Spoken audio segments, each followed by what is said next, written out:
شۆڕکردنەوەی دەسەڵاتەکان بۆ حکوومەتی خۆجێیی لەم سات و بارودۆخی کە هەرێمی کوردستان پێدا تێپەڕ دەبێت هەمووان دەڵێن پێویستی بە لامەرکەزیەتە. جێبەجێکردنی لامەرکەزیەت بۆ زیاتر خزمەتکردنی هاوڵاتیان گرنگە.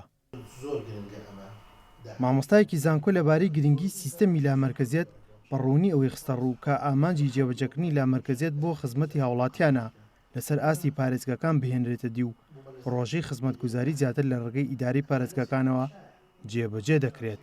لامەرکەزیەت بریتیە لە شۆڕکردنەوەی دەسەڵات، واتە کۆمەڵێ وەحدە ئیداری تر سەر بە شارێک، سەر بە ناوچەیەک، سەر بە هەرێمێک ئەخەیتە ناو کار و ئەمری واقعەوە و بەر پرسیارەتی خەڵک ئەگەر نە ئەستۆی خۆیان.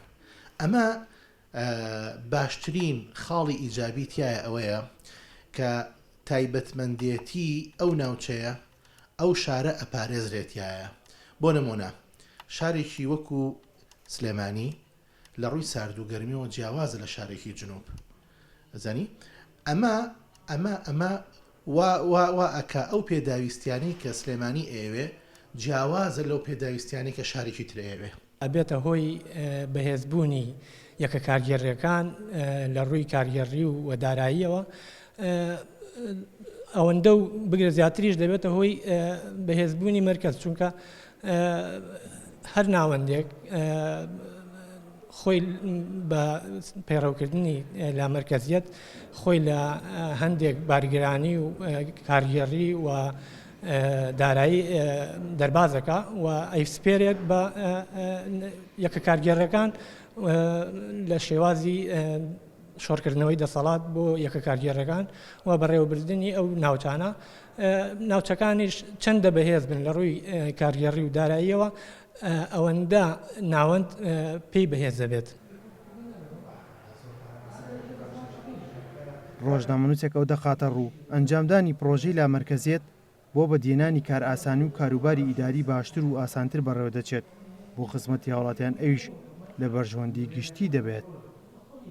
زوربەی زۆری ئەو وڵاتانەی کە خەڵکتیایە ئاسوودەیە، زوربەی زۆری ئەو وڵاتانەی کە خەڵکتیایە هەموو مافەکانی خۆی وەرگرتووە و هەموو وەحدە ئیداریەکان شارەکان مافی مالی و ئیداری خۆیان بە شێوەیەکی ڕێکوپەیەکتیا دەستەبەر کردووە، ئەو وڵاتانن کە لامەرکەزیەتیان تیا پراکتیزە ئەکرێ.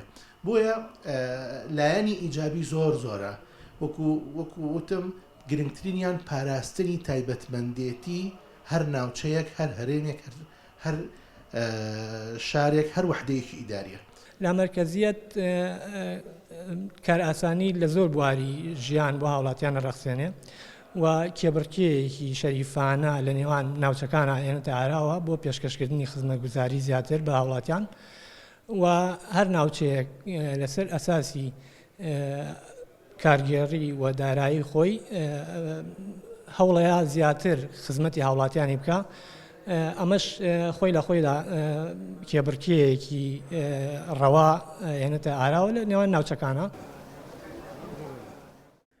ئەنجومەنی پارێزگای سلێمانی بەردەوام لە ڕێگەی کۆبوونەوەکانیان هەوڵی بەدەستێنانی حکوومەتی خۆجێی دەدەن بۆ ئەوەی داهاتی پارێزگەکان و بڕیار و پێداویستی پارێزگەکانی پێدابین بکرێت و ئابووری سربەخۆ دێتە ئاراوە. ئەحمەد ئیسماعیل گەلی کوردستان، سلێمانی.